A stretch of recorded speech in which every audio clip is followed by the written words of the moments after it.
Hello and welcome to this video guide. It gives an overview of the Youth Endowment Fund data archive. At the Youth Endowment Fund, we're here to prevent children and young people becoming involved in violence. We do this by finding out what works and building a movement to put this knowledge into practice. We will work to make significant and lasting change for children, young people, families and communities. Evaluation and evidence are central to this mission. We will fund good work through our themed grants rounds, place-based work and targeted projects.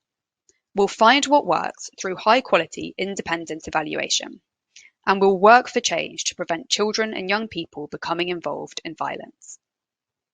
The rest of the slides will focus on the evaluation data archive, which is one stage of YEF evaluations. These slides are designed as an overview for current or potential YEF grantees who want to understand the archive better. They may also be a useful summary for participants and other YEF partners involved in evaluation. On our website, you can also find written guidance for projects, evaluators and participants. For an outline of our overall approach to evidence and evaluation, please see our video guide on our website. You can also learn more about YEF's other work and see our strategy document there. This video guide will cover why evaluation is important to YEF, how the archive will help build evidence about how best to make lasting change for children and young people, the archiving process, including how data is stored safely and securely and who's involved, and roles and responsibilities and how these fit with data protection legislation. So, why is evaluation important to YEF, and how will the archive help? In essence, we evaluate all YEF funded projects because we want to find out what works to prevent children and young people from becoming involved in crime and violence. Evaluation helps us answer this question. Right now, we don't know enough about the projects and programs that successfully protect children from becoming involved in crime. We know even less about what protects children from involvement in serious violence. Existing studies mainly look at the impact of projects on short-term outcomes associated with crime, such as reducing exclusions from school or improving behaviour. Most studies don't look at offending itself. The YEF also focuses on intervening early to support children, generally before the age when they are most likely to commit crime. Our evaluations therefore need a long-term follow-up stage to see which early intervention projects actually prevent crime and violence as children get older. The data archive provides a unique opportunity to do this. Gathering this evidence will enable children to get the right support at the right time. So how does the archive fit into our evaluation process? To make sure we understand which projects and activities lead to the most long-term, sustainable change, our evaluations need two stages. The first stage is the evaluation stage.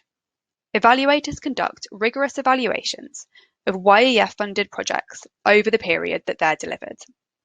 This is where evaluators typically look at the impact on short-term outcomes associated with reducing crime and violence, such as improving behaviour or reducing exclusions from school. Evaluators will sometimes look at offending outcomes too, particularly for older children. The second stage is long-term follow-up through the data archive. This involves storing data on participants so approved researchers can follow up on their progress in the future. This includes linking their data to criminal justice information. It's worth noting that once data is archived, the researchers won't be able to identify any individuals from the data. This long-term follow-up provides a unique opportunity to understand which projects actually reduce offending and serious violence. In building and sharing this knowledge together, we'll help people in power make good decisions based on evidence. It will enable us to ensure children get the right support to give them the best possible chance of a life free from violence, enable services to be improved, and prevent children from getting services that are potentially harmful. YEF commissions different types of evaluations. Long-term follow-up through the data archive will only apply to evaluations which look at changes in child outcomes. These are called pilot, efficacy, and effectiveness studies. Archiving is an integral part of these evaluations and is not optional for those who agree to take part. We will not archive data for children who only participate in feasibility studies, as these are not designed to understand the impact of projects. For more information on what the different types of studies are, you can look at our video guide to evidence and evaluation on our website. You could also look at the Early Intervention Foundation's 10 Steps to Evaluation Success, which underpins our evaluation approach. Next, we will look at how data will be securely archived in more detail. To understand the long-term impact of the projects we fund through the archive, we will need to collect and store sensitive personal data.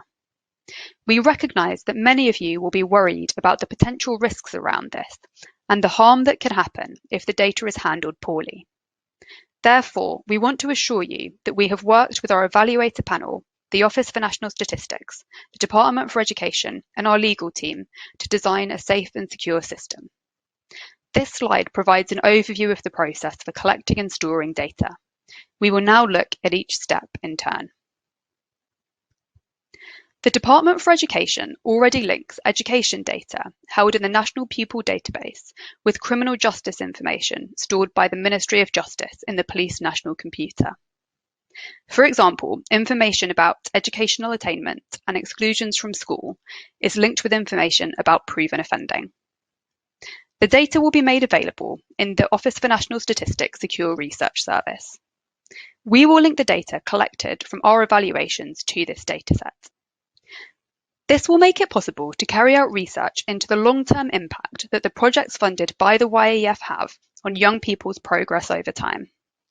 This will include understanding whether the projects impacted on educational attainment, exclusions from school, and involvement in crime and violence.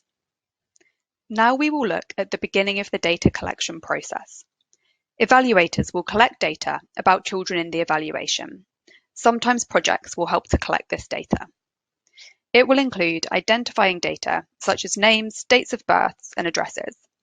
This personally identifying data is only needed to enable us to link data. Once data is in the archive, researchers accessing it will not be able to identify individual children. Evaluators will also collect characteristic and background information about children, their families, and home life, information about the project children participated in, such as the number of sessions attended, and information about the outcomes measured for the evaluation. For example, an evaluation may measure whether there were changes in children's behaviours, beliefs, attitudes, thoughts, or feelings. They may also collect particularly sensitive data, such as young people's ethnicity and offending history. We're taking lots of steps to make sure that all data will be held securely. Evaluators will analyse the results at the end of the evaluation. We will publish the findings from all our evaluations, regardless of what they say. Everything we learn from evaluation is useful, even if there isn't the impact we might have expected. That's why we'll publish all the findings. The evaluation reports will only contain anonymised data. Therefore, children won't be identifiable through them. After that, YEF will instruct evaluators to send the data collected for their evaluations to the Department for Education. The Department for Education will then match the young people with their unique pupil matching reference numbers. These are held in the National Pupil Database.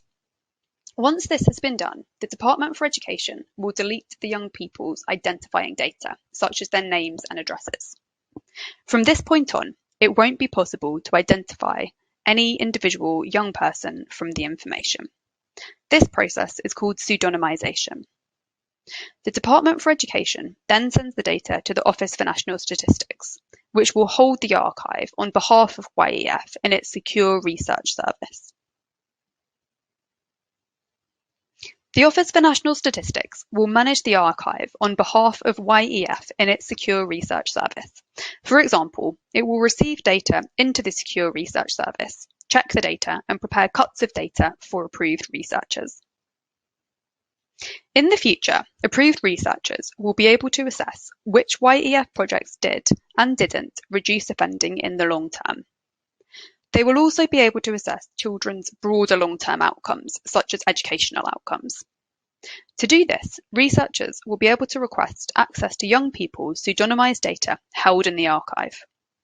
They will also request access to the matched education and criminal justice data mentioned before. If approved, they could explore, for example, whether children who took part in YEF-funded projects were less likely to be excluded from school or get involved in violence. They will also be able to conduct quality assurance and reanalysis to test how confident we should be in the findings from the original study. Once their research is finished, they will no longer be able to access the data. This research will build our evidence base to enable children to get support that has been tested and found to work in the long term. We have not set a specific limit on how long we will store data in the archive. That's because we want to understand which projects have a lasting impact at improving children's lives and reducing violence. However, every 5 years, we'll carry out a review to make sure that continuing to store the data is useful. We'll keep checking whether the data is helping us to learn more about how best to support young people. If it isn't, we'll delete it. All data accessed through the Secure Research Service will comply with the Office for National Statistics 5 Safes framework. We're confident that this will keep data safe and secure. We'll look at each of the 5 safes in turn. Safe people means that only researchers with the skills and expertise to analyse the data can access it. Safe projects means that only approved ethical research conducted for the benefit of society can go ahead. Therefore, data could never be used to identify or take actions against individuals. Safe settings. This means that technology will make sure that the data is kept safe by tracking and monitoring researchers' activities. Safe data means that only data that uses reference numbers and doesn't contain any identifying information can be analysed. Safe output means that all data will be checked to make sure that no one can be identified from the data. Next, we will look in more detail at roles, responsibilities, and compliance with data protection law. Data protection law distinguishes between data controllers and processors. A controller makes decisions about personal data. It determines the purposes and means of processing the data. A data processor is responsible for processing personal data on behalf of the controller. This might involve collecting and analysing data for the controller. Evaluators of YEF-funded projects are the controllers of personal data throughout the evaluation period, up until the data is transferred to the Department for Education. They are responsible for compliance with data protection laws during the evaluation. Those delivering YEF projects are controllers of any participant's personal data they collect, and potentially they could be joint controllers during the evaluation period. Evaluators and projects will need to work together to ensure they have in place data sharing arrangements. They will also need to explain to children and families what's happening with their data. The Youth Endowment Fund is controller for the archive following the end of the evaluation period. The Department for Education is a processor on behalf of YEF while they match each young person with their unique pupil matching reference number to pseudonymise the data. It is worth noting that pseudonymised data is still classified as personal, as children could theoretically be re-identified. The Office for National Statistics is a processor on behalf of the YEF for the archive data, which is stored in its Secure Research Service. Next, we'll look at the lawful basis for processing data. Evaluators decide the lawful basis under which they will process personal data during the evaluation period. They will decide jointly with projects when they are joint controllers. YEF has produced guidance to support this decision. When YEF becomes controller of personal data, the data is held for the purpose of carrying out research in the public interest. This gives us a lawful basis in data protection law to use personal information. The lawful basis is known as public task.